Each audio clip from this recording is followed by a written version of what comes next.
আমি আমাদের প্রধান উপদেষ্টা ডক্টর মোহাম্মদ ইউনূস, আমাদের সেনাবাহিনী প্রধান, আমাদের বিজিবি প্রধান বা আমাদের যিনি স্বরাষ্ট্র আছেন, আমাদের যিনি পররাষ্ট্র আছেন, আমাদের যারা সমন্বয়করা আছেন, তাদের দৃষ্টি আকর্ষণ করছি, এত বড় অপমান, এটার জবাবটা আপনারা কিভাবে দিবেন? আমরা ভারতকে যে দিয়েছি সেটা ভারত সারা জীবন মনে রাখবে। ভারতের মতো বন্ধু থাকলে শত্রুর প্রয়োজন হয় না। বিপ্লব ও স্বাধীনতার নেশায় মত্ত যে জাতি, সে জাতিকে থামানোর সাধ্যকার। জুলাইয়ের গণ অভ্যুত্থানের যে বারুদ জ্বলেছিল বাংলাদেশের বুকে, তার আঁচেই যেন উত্তপ্ত হচ্ছে ভারতের। ডিউ রেসপেক্ট, আমি আমাদের প্রধান উপদেষ্টা ডক্টর মোহাম্মদ ইউনূস, আমাদের সেনাবাহিনী প্রধান, আমাদের বিজিবি প্রধান বা আমাদের যিনি স্বরাষ্ট্র আছেন, আমাদের যিনি পররাষ্ট্র আছেন, আমাদের যারা সমন্বয়করা আছেন, তাদের দৃষ্টি আকর্ষণ করছি, এত বড় অপমান, এটার জবাবটা আপনারা কিভাবে দিবেন? বড় বড় কথা বলা এই মুহূর্তে যতটুকু হচ্ছে, প্র্যাকটিক্যালি কাজ কিন্তু ততটুকু হচ্ছে না। আমি আজকে নিজেই ধৈর্যহারা হয়েছি এই ঘটনাটা দেখার পর, যে সাইর আনার মূল্য আপনাদেরকে দিচ্ছে না। আবার আমি দেখছি যে আমাদের প্রধান উপদেষ্টা সাহেব ডক্টর মোহাম্মদ ইউনূস, তিনিও আপনার কি বলা হয় যে অনেকটা ভারতের সাথে খুবই নমনীয় অবস্থায় পোষণ করছেন, বা গণমাধ্যমে দেখছি মোদির সাথে বৈঠকের জন্য নানান দেন দরবার করছেন। আর আমাদের ছাত্ররা তারাও তাদের ওজন হারাই ফেলতেছে আস্তে আস্তে। ভারত আমাদেরকে সাইর আনার মূল্য দেয় না। যদি মূল্যই দিত, তাহলে যখন কিশোরী স্বর্ণা দাস, 13 বছরের কিশোরী স্বর্ণা দাসকে হত্যা নিয়ে সেটা বাংলাদেশ তোলপাড় হলো, আমরা রিয়েকশন দিলাম, সেই রিয়েকশনের মাইকা বাপ কইরা ভারত আরেকটা লাশ ফালাই দিল, তাও একটা কিশোরের লাশ। এই যে আমরা বললাম, আমাদের প্রধান উপদেষ্টা বললো, বাকিরা বললো যে মেনে নিবে না, বরদাস্ত হবে না, তো এখন দেখি আমরা কি বরদাস্ত করি। ভারতের গরু ধরা বাদ দিয়া মানুষ ধরা শুরু করেন। আমি এই নিউজগুলো আমি সবসময় করেছি, আমি এটা মেনে নিতে পারি না, কারণ তাদেরকে এই জায়গাটার মধ্যে জবাব দিতে আনতে হবে। খালি আপনি বললেন হ্যাঁ এটা আমরা তীব্র প্রতিক্রিয়া, তো প্রতিক্রিয়ার মাইকা বাপ তো লাভ হয় কি? ঠাকুরগাঁওয়ের বালিয়াডাঙ্গি উপজেলার ধানতলা ইউনিয়নের কান্তিভিটা সীমান্ত এলাকা, সেখানে বিএসএফ এর গুলিতে একজন বাংলাদেশি নিহত, 2 জন বাংলাদেশি আহত হয়েছে। এই সময় নিহত কিশোরের লাশ বিএসএফ এর তারা হেফাজতে নিয়ে চলে গেছে। আপনার গতকালকে গভীর রাতে ধানতলা বিজিবি সীমান্তের মেইন পিলার 393 পাশ দিয়ে ভারতে অনুপ্রবেশকালে ভারতীয় ডিঙ্গাপাড়া বিএসএফ বাহিনী গুলি চালালে জয়ন্ত কুমার সিংহ, 15 বছরের ছেলে, ভারতের অভ্যন্তরে গুলিবিদ্ধ হয়ে নিহত হন। নিহত জয়ন্ত বালিয়াডাঙ্গি উপজেলার ফকিরভিটা গ্রামের মহাদেব কুমার সিংহের ছেলে। এই সময় তার সাথে থাকা আরো 2 জন বাংলাদেশি তারা আহত হয়েছেন। আহতরা হচ্ছেন ফকিরভিটা বেলপুকুর গ্রামের মহাদেব কুমার সিংহ এবং নিটালডোবা গ্রামের দরবার আলীর ছেলে বান্টু মোহাম্মদ। আহত 2 জন বাংলাদেশে পালিয়ে এসে রংপুরে গোপনে একটা চিকিৎসা করছেন ক্লিনিকে। আর আমাদের ওসি সাহেব বালিয়াডাঙ্গার যিনি আছেন, তিনি বলছেন যে তো কি কারণে তারা সীমান্তে গিয়েছিলেন এটা জানা যায়নি। আর আমাদের যিনি বিজিবির ব্যাটালিয়নের অধিনায়ক আছেন তানজির আহমেদ, তিনি বলছেন যে একটা ঘটনা শুনেছি, আমরা অনুসন্ধান চালাচ্ছি। কি কারণে গেছেন সোজা হিসাব, হয়তো গরু, নয়তো চিনি, মানে চোরাই মাল আনতে গেছে। এটা নিয়ে আমাদের বলতে কোনো দ্বিধা নাই। সীমান্তবর্তী এলাকাগুলোতে যারাই বসবাস করে, সামান্য পয়সার জন্য এই দেশের গরিব মানুষগুলো ওই দেশের গরিব মানুষগুলো মিলা একটা চোরা কারবারি সিন্ডিকেট করে, এটা কিন্তু একদম সত্য। এখন যে কোনো দেশে অবৈধ অনুপ্রবেশ এটা অপরাধ। আমরা বারবার বলি, যখন অবৈধ অনুপ্রবেশ হয় সেই দেশ তাদেরকে গ্রেপ্তার করবে, আর যদি একান্ত প্রয়োজনে গুলি চালাতে হয় তাহলে তাদেরকে হাঁটুর নিচে গুলি চালাবে। আর এই মানুষগুলা কি অস্ত্রশস্ত্র নিয়ে ভারতে প্রবেশ করতেছিল? তাদেরকে তো গ্রেপ্তারও করা যেত, কেন গ্রেপ্তার না করে ডাইরেক্ট মাইরা ফালাই দেয়? এটা হচ্ছে একটা জবাব বাংলাদেশকে দেওয়া হচ্ছে। তোরার বিল নাই। সরকারে ডক্টর ইউনূস আছে নাকি শেখ হাসিনা আছে নাকি খালেদা জিয়া আছে, সম্ভবত তারা একটা চ্যালেঞ্জ ছড়ে দিচ্ছে, ডাজন্ট ফ্যাক্ট আমরা মারবো, তোরা মরবি, তোরা গরিব, আর তোদের নেতারা খালি ফালপারে কথা বলে, এর বাইরে কিছুই না। সমন্বয়কদের উদ্দেশ্যে আমি বলি যে তোমাদের যে অ্যাক্টিভিটিস গুলো আস্তে আস্তে কি হয়েছে, আজকে সার্জিসটা ওয়ান কাইন্ড অফ ধাওয়া দিছে, কেন তুমি ধাওয়া খেয়ে আসছো? কন্ট্রোলিং এটা এত সোজা না। ছাত্রলীগের সাদ্দামরে গালি দেওয়া অনেক সোজা ছিল, ওমকরে গালি দেওয়া সোজা ছিল, কিন্তু তুমি যখন একটা দলের প্রধান হয়ে একটা জায়গায় বসো, কন্ট্রোলিং নাই। আজকে এটা নিয়ে আমরা চাই আমাদের সমন্বয়করা খালি কথা মাইকের সামনে এসে বললে হবে না, কথাই দেশের নেতারা বলে, মানুষ এই কথা শুনতে বিরক্ত, মানুষ কাজে দেখতে চায়, আমরা দেখতে চাই এই হত্যাকাণ্ড নিয়ে সরকার কি ধরনের ভাইব্রেশন দেয়, আমি দেখার অপেক্ষা রইলাম। আমরা ভারতকে যে দিয়েছি সেটা ভারত সারা জীবন মনে রাখবে। ভারতের মতো বন্ধু থাকলে শত্রুর প্রয়োজন হয় না। সাম্প্রতিক সময়ে জোরালো হয়ে উঠছে জনসাধারণের মাঝে প্রচলিত এই ধারণা। গত 1.5 দশক ধরে স্বৈরাচারী নেত্রী শেখ হাসিনার ক্ষমতায় থাকার পেছনে ছিল নয়াদিল্লির একচেটিয়া সমর্থন। অভ্যন্তরীণ কোন্দল আর সংঘাত সহিংসতায় বিপর্যস্ত 7 সিস্টার্সের বিভিন্ন রাজ্যসহ ভারতের নানা অংশ নিজের ঘর সামলাতে ব্যর্থতার পরিচয় দিলেও বাংলাদেশ, মিয়ানমার, নেপাল, শ্রীলঙ্কার মতো পড়শি রাষ্ট্রের রাজনীতি নিয়ে রয়েছে দিল্লির অতি আগ্রহ। অন্য দেশের সরকারে প্রভাব বিস্তার করতে পারলে কি লাভ ভারতের? বাংলাদেশ নয়, দক্ষিণ এশিয়ায় ভারতের সবচেয়ে বড় মিত্র ছিল শেখ হাসিনা সরকার। হাসিনার আকস্মিক পতনের মধ্য দিয়ে সামনে এসেছে নয়াদিল্লির কূটনৈতিক ব্যর্থতা। সবসময়ই প্রতিবেশী রাষ্ট্রগুলোতে নিজের পছন্দের সরকার প্রতিষ্ঠা করতে চেয়েছে ভারত। 2013 সালে বাংলাদেশে এসে একটি রাজনৈতিক দলকে ভোটে অংশ নিতে বলেছিলেন ভারতের সাবেক পররাষ্ট্র সচিব সুজাতা সিং। গত 1 দশকের মধ্যে শ্রীলঙ্কার ক্ষমতাসীন প্রেসিডেন্টের বিরুদ্ধে বিরোধীদের একজোট করার চেষ্টা চালিয়েছে দিল্লি। নেপালের সংবিধান পছন্দ না হওয়ায় দেশটিকে ফেলেছে অবরোধের মুখে। ভারতের ভূমিকায় সবচেয়ে বেশি লাভ ক্ষতির শিকার হয় ভূখণ্ডগতভাবে নিকটতম প্রতিবেশী বাংলাদেশ। স্বাধীনতার পর থেকে ঢাকার রাজনীতিতে দিল্লি কিভাবে আর কতটা নাক গলিয়েছে সেটা নিয়ে হয়েছে বেসুমার তর্ক বিতর্ক। এখনও চালু আছে সেই আলোচনা। দক্ষিণ এশিয়ার অন্য দেশগুলোর তুলনায় আকার, অর্থনীতি, জনসংখ্যা বা সামরিক শক্তিতে এগিয়ে থাকায় এক ধরনের আধিপত্যবাদী মনোভাব দেখাতে আগ্রহী ভারত। তবে বর্তমান বিশ্বের জটিল পররাষ্ট্র সম্পর্কে এমন মোরলীপনা খুব একটা ভালো চোখে দেখা হয় না। শ্রীলঙ্কার সাবেক প্রেসিডেন্ট মাহিন্দা রাজাপাকসে ছিলেন একজন চীনপন্থী নেতা। 2015 সালে বিরোধী দলগুলোকে ঐক্যবদ্ধ করে তাকে হারানোর ক্ষেত্রে অন্যতম প্রধান ভূমিকা রেখেছিল ভারত। দিল্লির সহায়তা ছাড়া মৈত্রীপালা সিরিসেনার পক্ষে ক্ষমতায় আসা হতো খুবই কঠিন। ভারতের বহু পর্যবেক্ষক বিশ্বাস করেন দেশটির উত্তর পূর্বাঞ্চলের জঙ্গি গোষ্ঠীগুলোকে দমনে হাসিনা সরকারের নানা পদক্ষেপের কারণে আওয়ামী লীগকে দীর্ঘদিন ক্ষমতায় দেখতে চেয়েছিল দিল্লি। হাসিনার লজ্জাজনক পতন থামিয়ে দিয়েছে পুরনো মিত্রতার গতি। গত কয়েক বছর ধরে অবনতি হচ্ছে নিকটতম প্রতিবেশীদের সঙ্গে ভারতের সম্পর্ক। প্রায় সব সময়ই পাকিস্তানের সঙ্গে দেখিয়েছে প্রকাশ্য শত্রুতা। পানি বন্টন, সীমান্ত নিয়ে দ্বন্দ্ব ও প্রভাব বিস্তার নিয়ে চীনের সঙ্গেও আছে মতবিরোধ। কঠোর অবস্থান নিচ্ছে নেপালের মতো বন্ধু রাষ্ট্র। সব মিলে দক্ষিণ এশিয়ায় একঘরে হয়ে আছে ভারত। হাসিনার আমলে বাংলাদেশের সাথে যেভাবে একতরফা লাভের রাজনীতি করে গেছে দিল্লি, ভবিষ্যতে সেটা আগের মতো সহজ হবে না বলেই মনে করেন আন্তর্জাতিক বিশ্লেষকরা। বিপ্লব ও স্বাধীনতার নেশায় মত্ত যে জাতি, সে জাতিকে থামানোর সাধ্যকার। জুলাইয়ের গণ অভ্যুত্থানের যে বারুদ জ্বলেছিল বাংলাদেশের বুকে, তার আঁচেই যেন উত্তপ্ত হচ্ছে ভারতের মণিপুর রাজ্য। মণিপুর রাজ্যের নিরাপত্তা ব্যবস্থায় আমূল পরিবর্তনের দাবিতে রাজধানী ইম্ফলের রাস্তায় নেমেছে হাজার হাজার শিক্ষার্থী। মুখে তাদের প্রতিবাদের স্লোগান, চোখে তাদের আন্দোলনের আগুন। যে আগুন সামাল দিতেই নাজেহাল নিরাপত্তা বাহিনীর সদস্যরা। লাগাতার ছোড়া হচ্ছে টিয়ার শেল, চলছে লাঠিচার্জ। তবুও থামানো যাচ্ছে না মণিপুরের তরুণ তুর্কিদের। চলমান এই বিক্ষোভ শিক্ষার্থীদের অংশগ্রহণে তীব্র আকার ধারণ করেছে। ক্ষুব্ধ শিক্ষার্থীরা রাজভবন ও থৈবালের জেলা প্রশাসকের কার্যালয়ে হামলা চালিয়েছে। সামাজিক মাধ্যমে ভাইরাল হওয়া এক ভিডিওতে পুলিশের গাড়ি লক্ষ্য করে ছাত্রদের ধাওয়া দিতে দেখা যায়। আরেকটি ভিডিওতে দেখা যায় ভারতের পতাকা নামিয়ে সেখানে উড়ানো হচ্ছে 7 রঙা পতাকা। মণিপুরের মেইতি জাতিগোষ্ঠীর 7টি বংশের প্রতিনিধিত্বের কথা তুলে ধরতে মণিপুরে অনেকেই এই পতাকা ব্যবহার করেন। ফলে বোঝাই যাচ্ছে এই আন্দোলন ইঙ্গিত দিচ্ছে বড় কোনো পরিবর্তনের।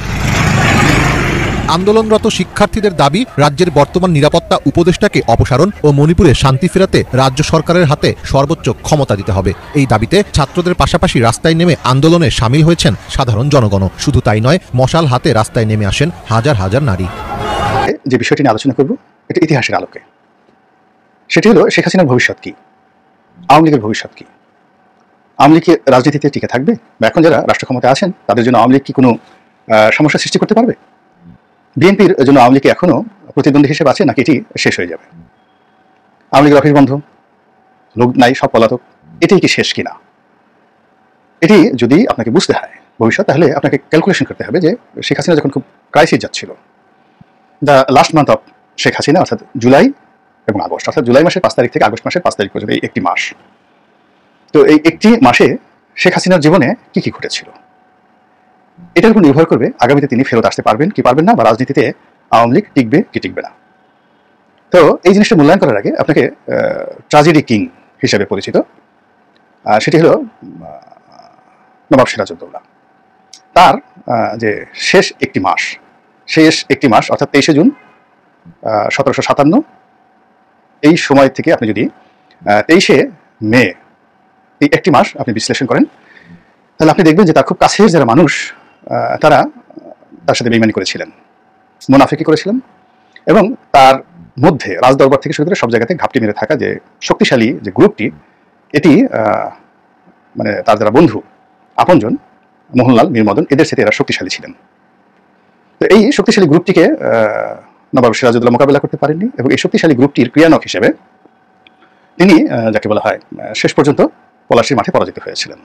তো আমরা তাকে নায়ক হিসেবে ধরি, যে একজন নায়ক তার আশেপাশের সমস্ত লোকগুলো শেষ সময়টিতে তার বিরুদ্ধে চক্রান্ত করেছে এবং তার চোখের সামনে, এবং তিনি তাদের কাছে অসহায় হয়ে পড়েছিলেন। তার প্রেক্ষিতে তিনি পরাজিত হয়েছিলেন, এবং তিনি আর রাজনীতিতে তিনি বা তার বংশ, তার পরিবার, তার দল আর ফিরে আসতে পারেনি, কখনো ফিরে আসতে পারেনি। অথচ তার দাদার হাতেই সরফরাজ খানের পরাজয় হয়েছে। তো এরকম অনেক কিছু হয়েছে, কিন্তু রাজবংশ শেষ হয়ে যায়নি। কিন্তু সিরাজউদ্দৌলা তার আপন লোকদের বেইমান এবং মুনাফিকের কারণে, বিশ্বাসঘাতকতার কারণে সব অংশে তিনি নির্মূল হয়েছেন।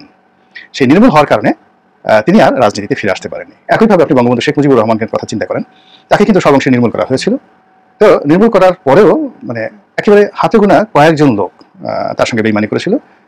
এর মধ্যে মোশতাককেই বলা হয়, তার আপনজন হিসেবে ছিল একমাত্র মোশতাক। আর বেশিরভাগ মানুষ তার জন্য জীবন দিয়েছেন এবং তার সাথে বেইমানি করেননি। এবং তাদেরকে বেইমানি করার জন্য বিভিন্ন প্রলোভন দেখানো হয়েছিল। খন্দকার মোশতাক সাহেব প্রেশার ক্রিয়েট করা হয়েছে, মামলা দেওয়া হয়েছে, মোকদ্দমা দেওয়া হয়েছে, তারা পালিয়ে গেছেন, দেশ ছেড়ে পালিয়েছেন, অনেকে কারাবরণ করেছেন, অনেকে মারা গিয়েছেন, কিন্তু এই খন্দকার মোশতাকের সাথে তারা কখনোই একীভূত হয়নি। ফলে কি হলো, আওয়ামী লীগ রিভাইভ করেছে। জহুরা তাজউদ্দিন নেতৃত্ব হাতে নিয়েছেন, আওয়ামী লীগ রিভাইভ করেছে। এই গেল বাংলাদেশের ইতিহাস এবং নবাব সিরাজউদ্দৌলার ইতিহাস। এর আগের কথা বলি, সেটা হলো ইতিহাসের আরেকজন খলনায়ক আছেন, খুবই নামকরা খলনায়ক। তার নাম হলো সম্রাট ক্লডিয়াস নিরো। রোম যখন পড়ছিল, নিরো তখন বাঁশি বাজাচ্ছিল। রোমান সাম্রাজ্যের 800 বছরের ইতিহাসে যে কজন নির্মম আসন্ন পুরা রোম জাতিকে তছনছ করে দিয়েছেন, তাদের মধ্যে নিরো প্রধানতম। এরপরে আরেকজন আছেন কালিগুলা, আরেকজন আছেন কমোডাস। তো এই কমোডাসের কাহিনী নিয়েই কিন্তু গ্ল্যাডিয়েটর তৈরি হয়েছে, সেই বিখ্যাত সিনেমা গ্ল্যাডিয়েটর। তো যাই হোক, এখন এই যে নিরোর যে পতনটি, অন্য সবার পতনের চাইতে নিরোর পতনটি আপনাদেরকে বলি। নিরোর মায়ের সঙ্গে তার এমন দ্বন্দ্ব সংঘাত শুরু হলো সিংহাসন নিয়ে। তার মা কয়েকবার চেষ্টা করেছে নিরোকে মেরে ফেলার জন্য, আর নিরো চেষ্টা করেছে তার মাকে মেরে ফেলার জন্য, এবং একাধিকবার চেষ্টা করার পর সে সফল হয় এবং সে তার নিজের মাকে মেরে ফেলেন। এবং তার যখন ক্ষমতা চলে যাবে, তার নিজের আশেপাশের প্রায় সব লোক, প্রায় না সবাই, তার বিরুদ্ধে চলে গিয়েছিল। সামনে সামনে জিহুজুর। এবং যখন রোমে এই গণবিপ্লব শুরু হলো, এই আজকের বাংলাদেশের মতো এরকম একটা গণবিপ্লব শুরু হলো, তিনি তখন পালাতে চাইলেন। তাকে আশ্রয় দেওয়ার মতো দেশে এবং দেশের বাইরে কোনো লোক ছিল না। তিনি মরতে চাইলেন। অনেক লোককে বললেন যে অনেক টাকা দিব, তোমরা শুধুমাত্র আমার পেটের মধ্যে চাকুটা ঢুকিয়ে দাও। একজন লোককে তিনি পেলেন না মরার জন্য। এবং তিনি যে শ্বেত পাথরের পৃথিবীর সবচেয়ে জাঁকজমকপূর্ণ যে প্রাসাদটি তৈরি করেছিলেন, সেই প্রাসাদে তিনি আসলেন। এসে দেখলেন একজন সিঙ্গেল লোক নাই, একজন দ্বার রক্ষীও নেই। পাগলের মতো রাস্তায় চিৎকার করে মানে তিনি কাঁদলেন, আমি মরতে চাই। There was nobody to help him to be killed. এরপর তিনি প্রাসাদে এসে দেখলেন কিছু নেই। এরপর তিনি নিজের পেটে নিজে ছুরি চালিয়ে মরলেন। প্রায় একই ঘটনা ক্লিওপেট্রার ক্ষেত্রে। ক্লিওপেট্রাকে মারার মতো কোনো লোক ছিল না, তিনি সেই একটা সাপের ঝাঁকি এনে সেই সাপের কামড়কে তিনি মারা গেলেন। তো সেই দিক থেকে আপনি শেখ হাসিনার যে অন্তিম সময়, সেই অন্তিম সময়ে যদি আপনি দেখেন, তার আপনজন বলতে তিনি যাদেরকে বুঝিয়েছিলেন, একজনও তাকে ছেড়ে যাননি। ওই যে কুমড়ো পটাশ বলেন, তারপর আরও অন্ততপক্ষে দেখবেন অনেকগুলো যারা গণভবনের শেষ সময় পর্যন্ত তারা ওই হেলিকপ্টারে তাকে উঠিয়ে দিয়ে চোখের পানি কান্নাকাটি করে, একদিকে শেখ হাসিনা হেলিকপ্টারে উঠছে আর অন্যদিকে এই লোকগুলো গণভবন থেকে পালাচ্ছে। তার এসএসএফ এর যারা ছিল তারা অস্ত্র সমর্পণ করে, তারা যারা রাজনৈতিক সঙ্গী ছিলেন তারা, এবং তার যারা পার্সোনাল যারা স্টাফ ছিলেন, সরকারি কর্মকর্তা, এরা কেউ কিন্তু শেষ মুহূর্তে তারা জানতেন, কিন্তু কেউ তাকে ছেড়ে যায়নি, সিঙ্গেল লোক। 2 নম্বর হলো যে গণভবনের বাইরে যারা ছিলেন অনেকে পালিয়েছেন, কিন্তু তার যাদেরকে তিনি যে অলিগার গ্রুপ তিনি তৈরি করেছিলেন, আপনি সালমানের কথা চিন্তা করেন, আনিসুল হকের কথা চিন্তা করেন, শাহজাহান খানের কথা চিন্তা করেন, যারা ধরা পড়েছেন, মেজর জেনারেল জিয়াউল হাসানের কথা চিন্তা করেন, তো এই হারুনের কথা চিন্তা করেন, বিপ্লবের কথা চিন্তা করেন, আইজি মামুনের কথা চিন্তা করেন, স্বরাষ্ট্রমন্ত্রী কামালের কথা চিন্তা করেন, তারা কিন্তু সেই নবাব সিরাজউদ্দৌলার সেই বেঈমান মুনাফিকদের মতো বা খন্দকার মোশতাকের মতো তারা কিন্তু সবাই জানতেন শেখ হাসিনার পতন একেবারে অনিবার্য। কিন্তু তারা কিন্তু কেউ তাকে ছেড়ে যায়নি, কেউ তাকে ছেড়ে যায়নি। সবাই এই যে আজকের ভাগ্য বরণ করছে, কিন্তু দীপুমণি থেকে শুরু করে তাদের সবার সুযোগ ছিল, তারাও তাপসের মতো পালাতে পারতো। তো তাপস কেন পালালো সেটা ভিন্ন একটা বিষয়। তারাও জাভেদের মতো পালাতে পারতো, অনেকের মতো পালাতে পারতো। তো তারা কিন্তু পালায়নি, তারা শেষ মুহূর্ত পর্যন্ত বাংলাদেশে থেকেছে। যেমন শামীম ওসমান দেখেন বড় বড় কথা বলে সে সবার আগে পালিয়েছে, কিন্তু শাহজাহান খান কিন্তু পালায়নি। তো যাই হোক, এখন এই যে লোকগুলো, ওই হাসান মাহমুদ পালিয়েছিল, because Hasan Mahmud was nobody. 111-এর সময় সেনাবাহিনী 111 কুশীলতা তাকে বিদেশ থেকে এনেছিল সৈয়দ আশরাফকে, এবং তাকে এই শেখ হাসিনাকে গ্যাটিস দেওয়ার জন্য। দেওয়ার এজেন্ট, তাদের সঙ্গে আওয়ামী লীগের এরকম কোনো সম্পর্ক নেই। কিন্তু আওয়ামী লীগের যারা সত্যিকার বোনাফাইড, তার একজনও কিন্তু শেখ হাসিনাকে ছেড়ে যায়নি। So this is a very red alert for BNP and red alert for Jamaat, red alert for doctor Mohammad Yunus. দ্বিতীয় পার্টি আসেন। দ্বিতীয় পার্টি হলো যে এখনো পর্যন্ত পত্রিকা থেকে আসছে যে আওয়ামী লীগের অনেক লোক রাজনীতি করতে চাচ্ছে না, শেখ হাসিনা কেন পালিয়ে গেল, এগুলো পত্রিকায় আসছে। কিন্তু বাস্তবতা হলো আওয়ামী লীগের লোকদের সঙ্গে আলাপ আলোচনা করে দেখেন, তারা মনে করে শেখ হাসিনা আবার আসবে। তারা কেউ শেখ হাসিনাকে গালাগাল দেয় না বা বলে না যে এই কাজ করেছে, এর কারণে আমাদের এই পতন হয়েছে।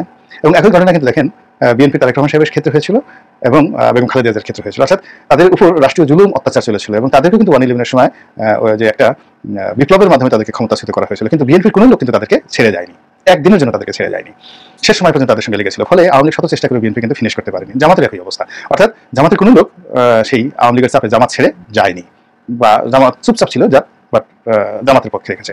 তো সেই ক্ষেত্রে আওয়ামী লীগের সাথে যেহেতু আওয়ামী লীগের যারা নেতাকর্মী আছে তারা বেইমানি করেনি সরাসরি, আর এখন পর্যন্ত তারা আওয়ামী লীগের বিষোদ্গার করছে না। কোনো লোক মানে তারা গা ঢাকা দিয়ে আছে, মিশে থাকার চেষ্টা করছে, কিন্তু শেখ হাসিনার সম্পর্কে তারা গালাগাল দিচ্ছে না। এগুলো 2।